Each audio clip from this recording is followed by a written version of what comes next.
Hello, hello, hello. This is Gresh from the I Am CEO podcast. I have a very special guest on the show today. I have Jack Reamer. Jack, excited to have you on the show. Thanks, Gresh. Same here. Absolutely. Super excited about all the awesome things Jack is doing. And of course, before we jumped into the interview, I got to read a little bit more about Jack so you can hear about some of those awesome things that he's doing. And Jack's agency works closely with B2B sales and marketing teams and books them more meetings by sending fewer emails, cold emails at that. If you've ever felt like spray and pray outreach attempts aren't working, you're not alone.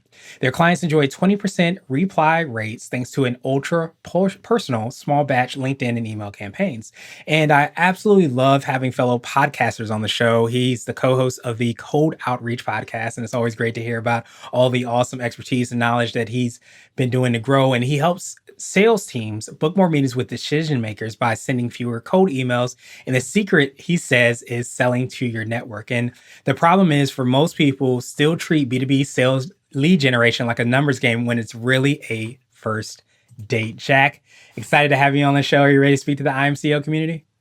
Let's do it. Yeah, thanks, Gresh. Thanks for the intro. And let's make sure that everyone listening gets something out of this episode.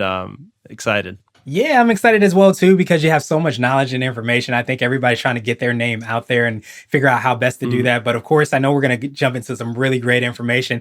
I want to hear a little bit more on how you got started, what I call your CEO story. Okay, so let's go back because I've been doing cold outreach now. This is my 10th year. All right, so I'm 35 right now. So we go back before that.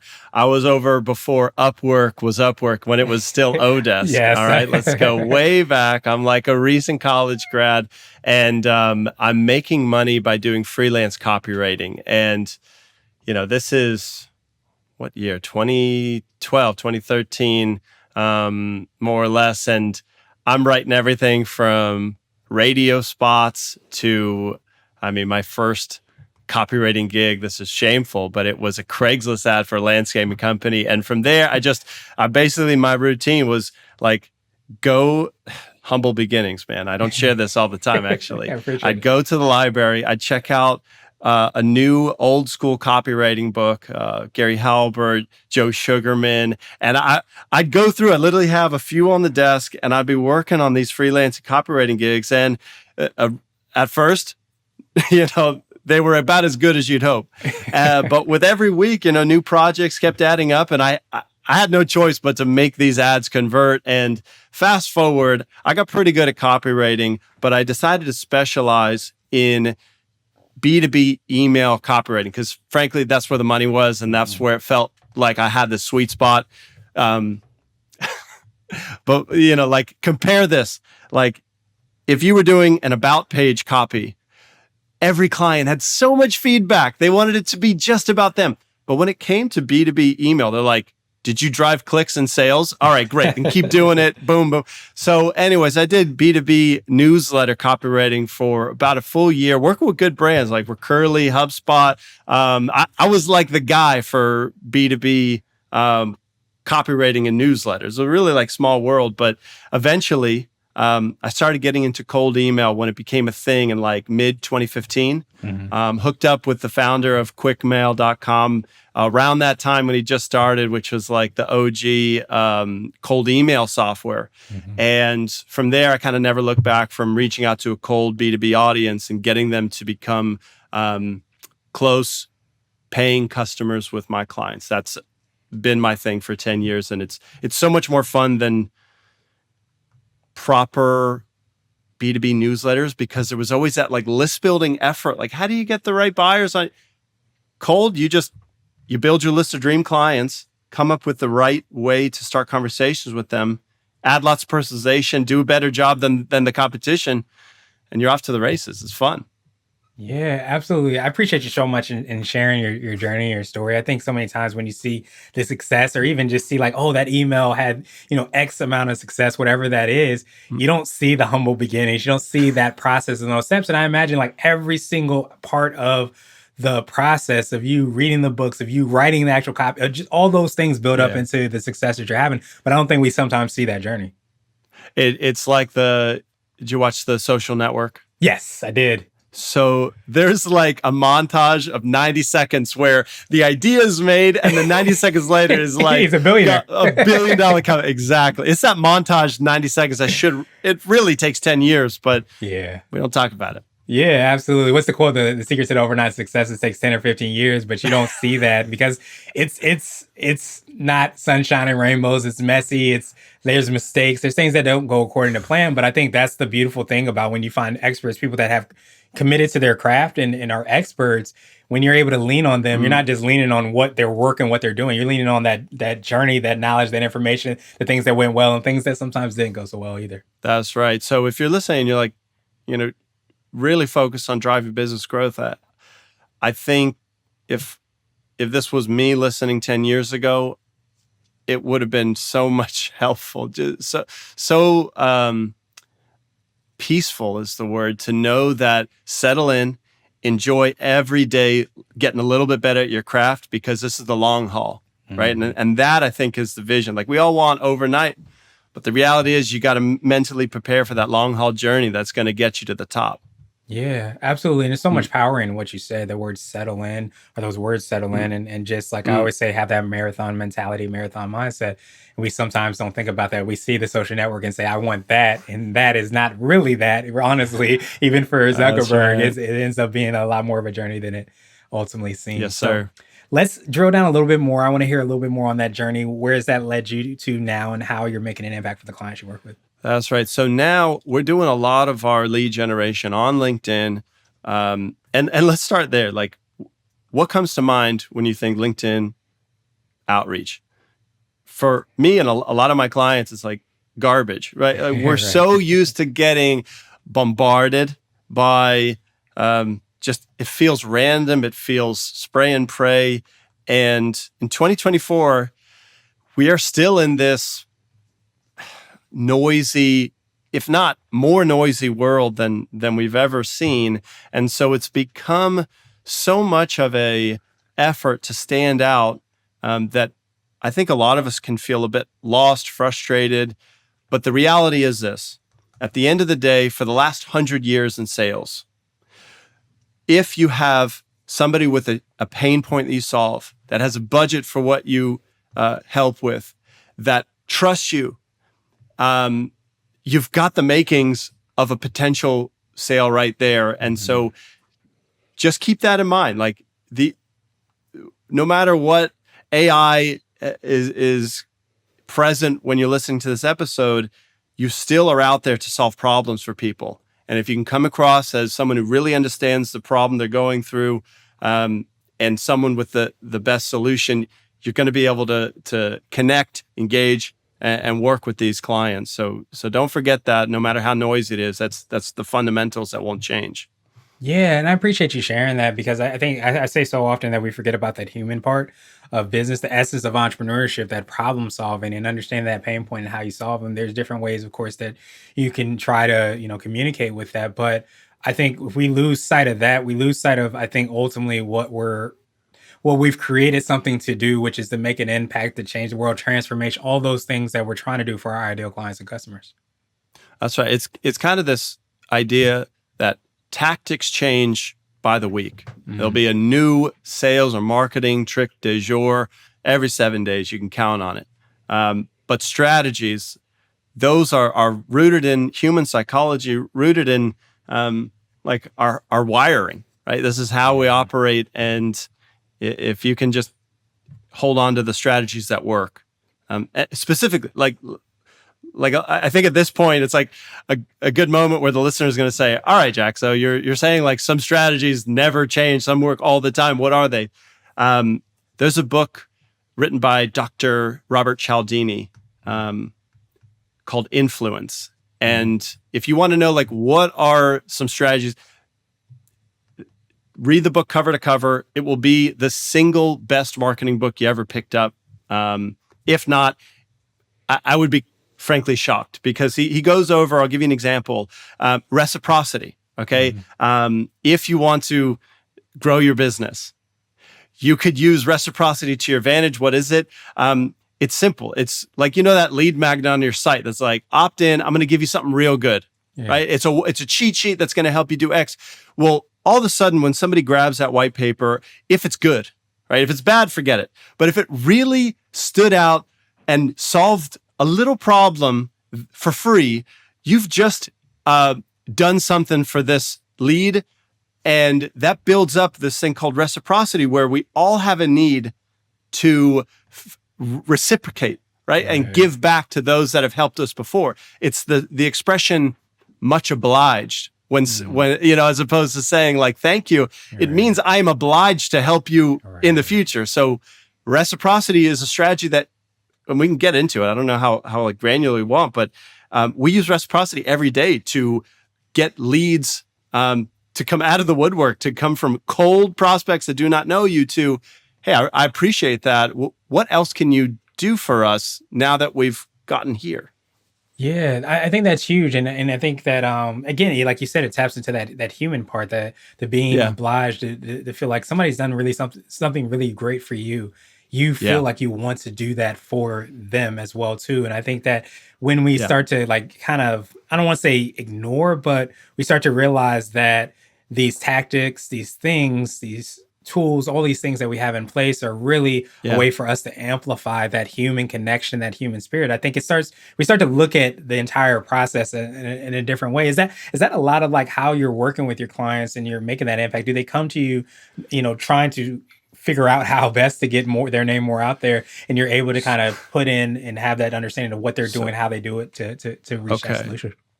So every client comes to us saying, we need to make more sales. We need to grow our sales pipeline. Okay. And that's the overarching theme of our relationship. Now, in order to achieve that, we have a number of levers that we can pull, right? And depending how hard it's been to break through the noise, to get, if you're going after CFOs or CTOs, or CTOs is pretty CMO. tricky. Yeah, exactly. Like, these are cream of the crop prospects, big deals. What are you willing to do that your competitors haven't considered, that will allow your message to break through and get that CMO to say, this is actually refreshingly helpful. Let's see where this goes. And I'll give you a good example here. Yesterday, I got a cold email. And I'm sure you get these all the time, having a popular podcast, Gresh, where it said, hi, been listening to your show forever, and we do podcast promotion. You know what I'm talking about already. Got it a few times. So, okay. But this one was different. Okay. This one was different. It's like, Jack, what we do is we take an episode and create smaller videos that get a lot of engagement on YouTube and social. And in fact, I've already listened to episode 348 on cold email prospecting. And here, take a look at this 30-second clip I put together for you. It took my team some time, but I think you really get to see the value we bring. And they shared it right there. Okay. And I was like, okay, there's a few things going on. One, this person showed that it was actually good quality. So now I'm not taking it for the written word. I can see that it's good work. Okay. I would be proud to share it. Right. And two, whether or not I move forward, they've done me this solid of, hey, go ahead and share it if there's not a fit. We want you to succeed. If you'd like us to spin off and help, grow YouTube followers, your podcast, more than happy to chat about how we can do this regularly. I'm in their debt almost. Like, okay, that was kind. And so, Gresh, I want to just take one tangent on this conversation. And that's like, please, when we're talking about cold outreach, growing your business by getting strangers to say yes to what you're selling, why don't more of us think about this in terms of like a marketing expense? It's like, how much does it cost to send a LinkedIn message, a cold email? Essentially, it's free, right? You buy the tool maybe, but you don't even you could do it manually for 0 cents. Right. And yet, I think because it's so cheap to send these messages, we forget that they're really just advertisements or essentially gifts to the people we want to be earning their trust and working with. So I would encourage, if you're listening to this, think about more ways that you could add serious value in these messages. If you're tired of 2% reply rates, maybe it's because the message you're sending is really not that valuable. How can you, invest a little bit more for these high value clients and get a whole lot more in return. Yeah, I love that you use that word gifts. And I think that that's a whole different way that you kind of look at these emails. Cause I think so many times when you set out or create those cold emails, send that out, send whatever it is out, you're thinking of how can I get my name out there so that I can provide value for that person, but not thinking of like, how can I gift this person that this person has give you the most valuable thing? Like if they do open or if they're even considering opening what Yeah. you've sent, you want to be able to advertise your business. You want to be able to provide that gift, provide value for them to be able to transform, their life, their business, all those aspects. But it's just, I love that Yeah. because I don't think we sometimes look at what's happening when we are having those interactions. Yeah. There's a good like thought experiment that we've thrown around as an idea on the podcast, a cold email outreach podcast before. And that is, what if it cost you $10 to send a message to someone on LinkedIn? How Mm. would you do that differently? Right? I It, love it that. would force you to do two things, Gresh. It'd force you to send fewer messages. Yeah. And therefore, you would have no choice but to be more intentional about who gets them. Yeah. And I feel like that's like, if you're listening, you're focused on growing your business and you just, I've gone down the outbound route and I'm so frustrated with the results we get. Let me ask if you've really taken a hard look at the people on your list. Are they really the best people to go after? I think if it was $10 per message, the list would look a lot better. Yeah. And then second, because the volume gets down, you can imagine how you suddenly have a lot more resources, bandwidth, energy to personalize those messages a lot better than what we're currently doing. And so I think those two items, better list, more valuable message, you take care of those two things, you're going to make money. If you can do that at scale, your competitors better worry. Yeah, absolutely. And I think that's what everybody's really trying to do. The saying is it's never crowded along the extra mile. But I think, like you said, I love that question. If it costs Mm, $10, it makes you be more intentional, makes you go a little bit deeper, and more understanding of who and why you're even sending that message. And I think that goes mm. so far and makes such an impact. Is that a little bit of like what you all are kind of having conversations about and talking about on your podcast? That's right. Yeah. So we'll definitely talk about w- ways to get your foot in the door to the conversation. By the way, it doesn't always revolve around reciprocity. There's a lot there's a lot of ways you can skin this cat, and it's not about spending a lot of money on these campaigns to deliver certain gifts, if you will, but it is about finding the angle your competitors haven't yet. It is about Mm. finding a prospect that is more likely to be showing buying signals so that you're really only reaching out to folks that have a budget and a need. And um, that's hard to get right, but when you find that segment that really resonates with your message, everything gets a lot more fun and everything gets a lot easier. And so I would say if those are a few areas that would pay to put some extra, thought to this week, if you're listening and doing any form of outbound.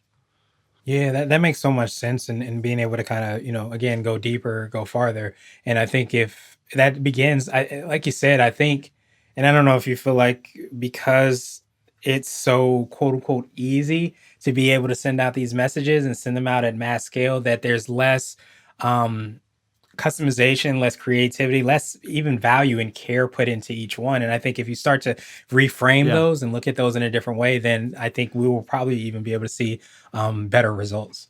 Yeah. And I'll make a prediction with you, Gresh. I Mhm. think moving in the next couple years, we're going to start to see more of these bulk messages fall to the wayside. I think cold email is almost there where, if you're sending 10,000 emails a month, you're going to be impressed with open rates. Like, I'll throw a number out there, but if you can send 10,000 emails in a single month and achieve over a 30% open rate, you're on fire. I think Mhm. a lot of the higher volume campaigns now, I'm seeing, like, I had a call yesterday with a savvy company, and this was a VP marketing, and they told me they sent 100,000 emails over the last 2 months, and they got 40 booked meetings from it. So just like what, Wow. like, and I'm not saying that 40 meetings is not valuable. It is. And Yeah. I'm happy that they got those, but 40 out of 10,000, sorry, 100,000, like, just for fun. Let me do some quick 40 out of math with you 40 here. out of 10,000 is All even right. interesting in Well, itself. I can't imagine adding yeah. All another zero to that. right. Let's just see. Let's just see. I want to see what the reply or the positive reply rate. That is 0.04% of a success rate. And Wow. I think what we'll see in the future, Gresh, is high volume campaigns like that aren't going to work. Like Google is smart enough now to know that this message has been sent a lot of times and with little engagement. And so I think in the future, for just like what happened with SEO, like back in the day, there were tactics, link farms, link pyramids, all this like shady activities that a lot of SEOs spent time doing in the 90s and early 2000s. Now it's all about getting the best content possible, and that's what's being rewarded. I think with outbound, growing a business, we're going to see the same revolution where, we're not going to have the luxury of doing volume campaigns. We're going to have to send, imagine a dozen prospects a day will hear from us. So my prediction is it's going to lower volume, but the quality is going to have a renaissance. It's going to get better like it used to be. Yeah, that makes a lot of sense. Yeah. And we start to see a lot of the big mass email changes that have happened, from Google, Yahoo, and those things have been Right. really impactful. But I love, because I love that comparison to like SEO and marketing. Even you see that on social media, like what is of value. And I think so many times we think that because we put something out, because we said X, Y, and Z, that's a value. But it seems like you have this ability to, and it might be your secret sauce, the thing you feel kind of sets you apart and makes you unique, is Mm. that you're able to understand that it's not just what we're putting out, but it's also like what's of value to the client or potential client that you want to work with, and be able to kind of navigate that. Do you feel like that's part of your secret sauce? Yes, absolutely.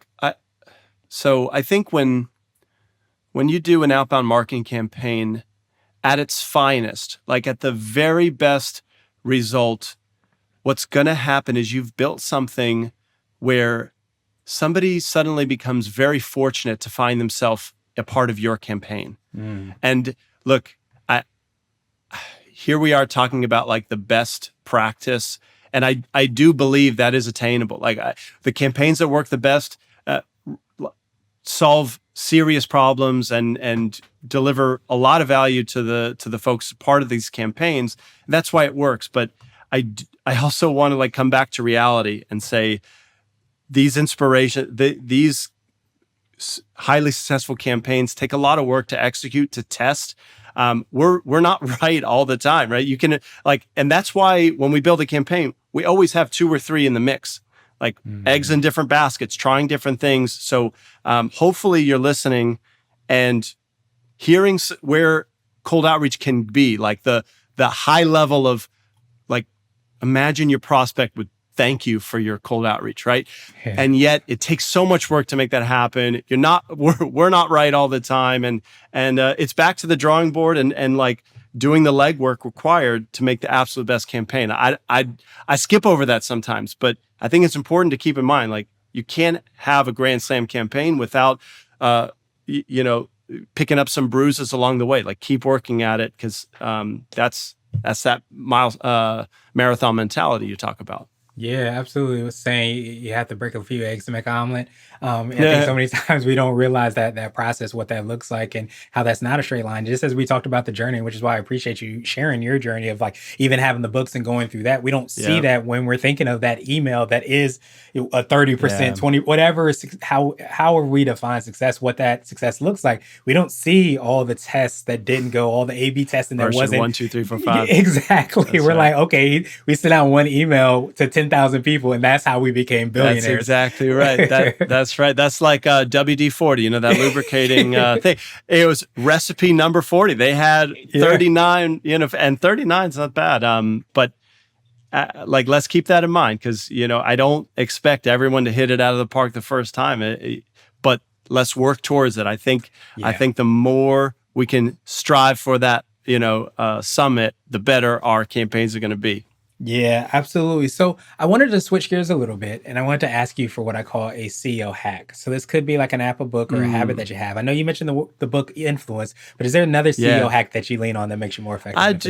do. I do. So, um, my life changed. I would say like my work life changed when I got one of these right here, just regular old notebook, Hmm. and I start my day with a outdoor workout. I like sunshine in the morning, and for whatever reason, it's not for my body, it's for my brain. I'm a different person after I've sweat. And the next thing I do, I grab my cup of coffee and I'll write out my day. All right. I've never been good at long-term CEO planning. I don't know why. I don't think 5 years ahead. I'm more of like shorter term. But the funny thing happens, Gresh, when like you're there just writing out the day you want to have as Hmm. if you've already done it. It's so powerful. And I'll go from, the client work I need. I'll do the marketing initiatives I want. And I'll keep going through what dinner am I going to cook, make sure I throw a salad in there. And I'll just talk about a great, get my kids in bed on time. And when I've written that, it's funny. I will take like here, attention, like basically like I got like uh like my own kind of chicken scratch here. I'm Yeah. intentionally not holding it too close, but yeah, I put like random stuff on there. But I'll just underline the to-dos that come out of this stream of consciousness, and then I don't know if you use this app. It's called Be Focused Pro. It's like this Mac I feel like I've heard app. of it. Yeah, All it does.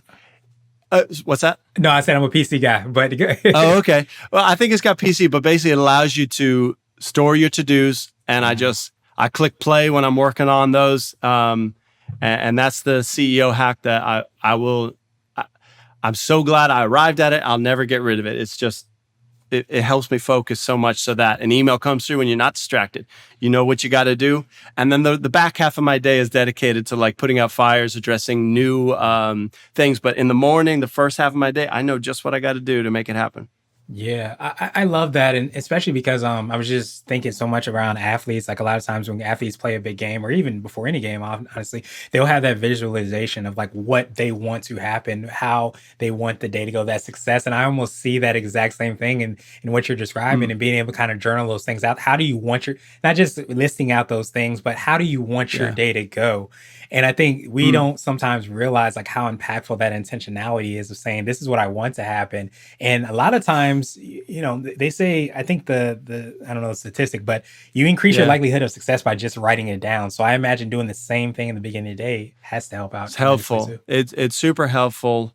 And if this is a weird thing that I feel like it's helpful because sometimes I, I'll come to the page and I'll say like, well, what should I write? What should I don't want anyone to have this like writer's block moment. It's your Yeah. journal. No one's going to read it. You're not going to show it on the screen of a podcast, right? Right. Unless they're So what I online. would, yeah. So what I encourage, just write something. Like today I just talked about the work, whatever. Just get your pen Yeah. moving. And if you're stuck, here's like a really fun prompt. What would your competitors not want you to do today? Mm, Right. And it kind of switches. It was like, all right, well, I definitely wouldn't want to tighten this up. I wouldn't want to work on this part of my business, and mm, I don't know, like if you're competitive driven, but yeah. that's a kind of fun angle to see it through if you get stuck. Yeah, I love that prompt because a lot of times it Hmm. might even kind of shine light on things that you might be avoiding. And they know if you take advantage of whatever that thing is that you're avoiding, that it's game changer. And it ends up propelling you into a really phenomenal day, week, month, year, and so on and so forth. 100%. Yeah. Like give that a go. I think I'm so happy to get to talk about that. Just how, how much of an impact that's made in, running sales bread and doing, the job that I have. And yeah, Yeah. great question. Absolutely. So I wanted to ask you now one of my other favorite questions, which is the CEO nugget. So this might be something you would tell to someone that's coming to you from sales bread, or if you were to hop into a time machine, what piece of advice might you tell your younger business self? Ooh. Yeah, this is good. All right. Well, let me give you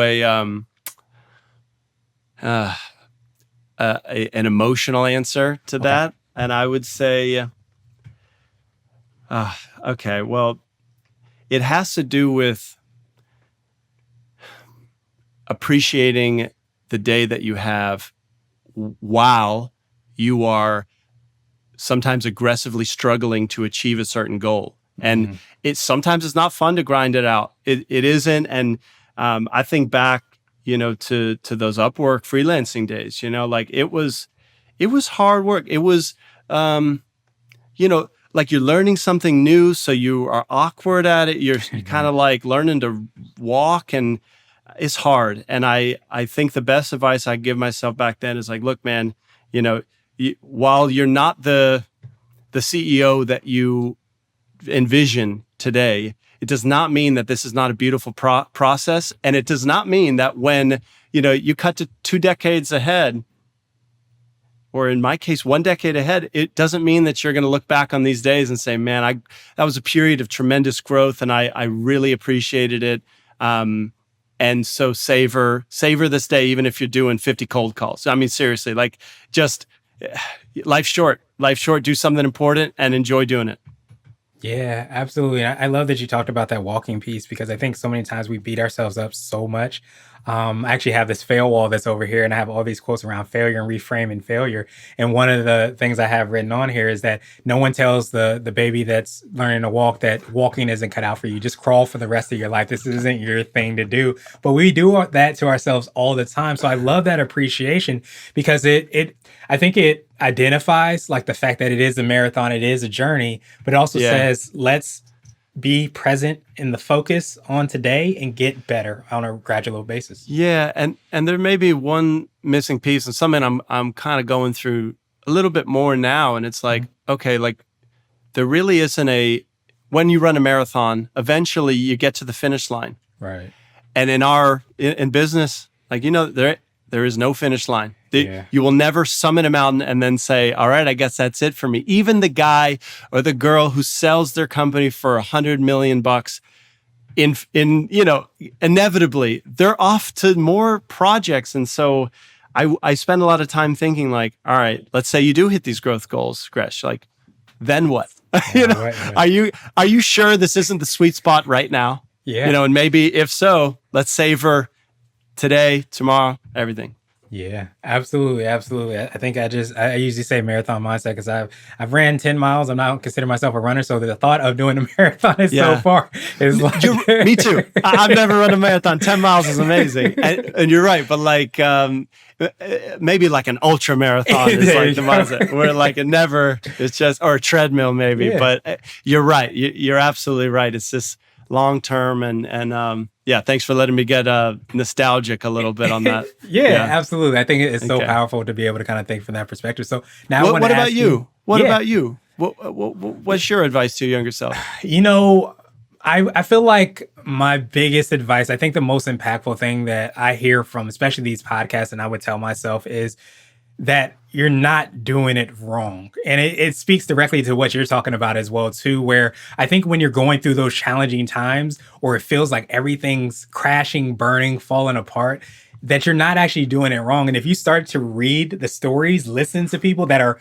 really successful, that are vulnerable Doing enough it. to share their behind the scenes stories, you start to Uh-huh. realize that they had those terrible days, terrible nights, terrible years sometimes, but they Just like continue to us. keep going. Exactly, exactly. But I think there's such a perception around what success looks like. I often say it looks more like a plate of spaghetti, but I would tell myself, like, if you're doing it wrong, you're just going round and round and round, you're not wrong. You just have to continue to kind of go at it. You have to continue to kind of tweak and change and kind of move forward. True words. I love that. I'm going to keep that in mind. I know that's refreshing. I love that. Yeah, yeah. At the very least, you'll never look at a plate of spaghetti, and they're much the same way. So, how would you define my absolute favorite question? The definition of what it means to be a CEO. Our goal is to have different quote unquote CEOs on the show. So, Jack, what does All being a right. CEO mean to you? Ooh, what does being a CEO mean to me? Okay. Solving the problems that I deem to be most important and having that freedom to pursue said problems is what it is to be a CEO. So, meaning, I guess twofold. First, when I'm thinking about SalesBread and the vision for the company, even though it's not like years ahead, I do get to decide like what part of sales are we going to really hone in on, master this craft, and deliver solutions to people struggling. Like where are we going to be? And then also for CEO, it means like, okay, well, within that journey, as CEO, which parts of this do you want to be very involved with, and which parts are you going to hire and have other people own, so that you really get to have a fun day at work most of the time.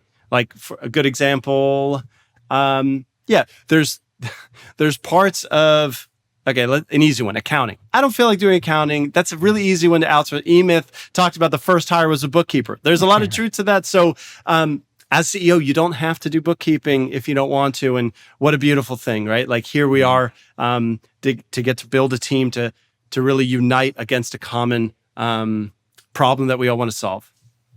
Yeah.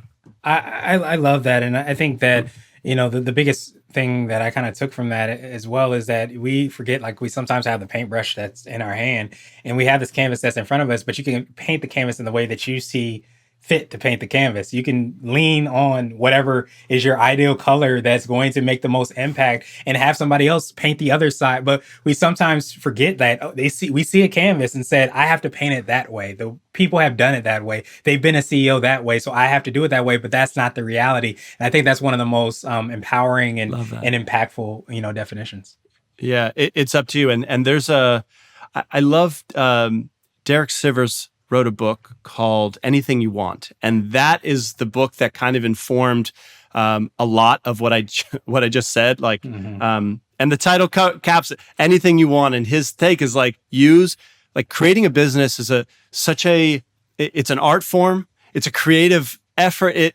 It's a symphony, and it you can be the CEO of a 10,000 person company. You could be, alone on a rock with just you and a product that you sell. Like, it's up to you, and it could be anything, and it's beautiful. I highly recommend that one too. Yeah, absolutely. I definitely have to check that out. So cool. Truly appreciate that, Jack. Appreciate your time, of course, even more. So what I want to do now is pass you the mic, so to speak, just to see if there's anything additional that you can let our readers and listeners know. And of course, how best people can get a hold of you, find out about the podcast, all the awesome things that you all right. Let me put my money where my mouth is here, right, Gresh. Let me see how this goes. I'm going to try and drop a value bomb on you, the listener. So you're listening and you are trying to get outbound to work, or you just wanted to work better. I'll tell you what, if you go over to salesbread.com, click that contact button, say you heard this conversation through Gresh's podcast, and send me your cold email, send me your cold LinkedIn message, send me something. I'm going to review it for you. Please just give me like 3 days and I'll hook you up with a good reply, I'll break it down for you so that your cold outreach is going to be better for it. And so again, just drop me a message. Do you share? No, just go to salesbread.com, click the contact button. That should be helpful. And I'll give you a teardown. So I'll give you some personal ideas that you can use to get more success growing your business. Awesome. And for people that want to listen to the podcast, that's the best way for them to find out too? Yeah. So if you just Google Cold Email Outreach Podcast, it's on Spotify or, whatever the way you listen to podcasts. It's on YouTube as well. So if you just want like good tactics and techniques, see what's working with cold outreach, that would be another good resource. Yeah. Absolutely. And of course, to make it even easier, we'll have the links and everything in the show notes as well, too, so that everybody can follow up with you. But truly appreciate that last, tidbit you kind of left us with. I think the saying is, you can see so much further by standing on the shoulders of giants. So thank you so much for doing all the hard work and rolling up your sleeves and making that available, to us. But I love the fact that you look at every interaction as something that's an opportunity for value. And I think that we don't sometimes navigate our life, navigate the things that we do from that perspective. So thank you so much for doing that, reminding us of how important that is. And I hope you have a phenomenal rest of the day. Yes, sir. All right, Gresh, this was a really fun conversation, man. I was just grateful to be here with you today. So thank you.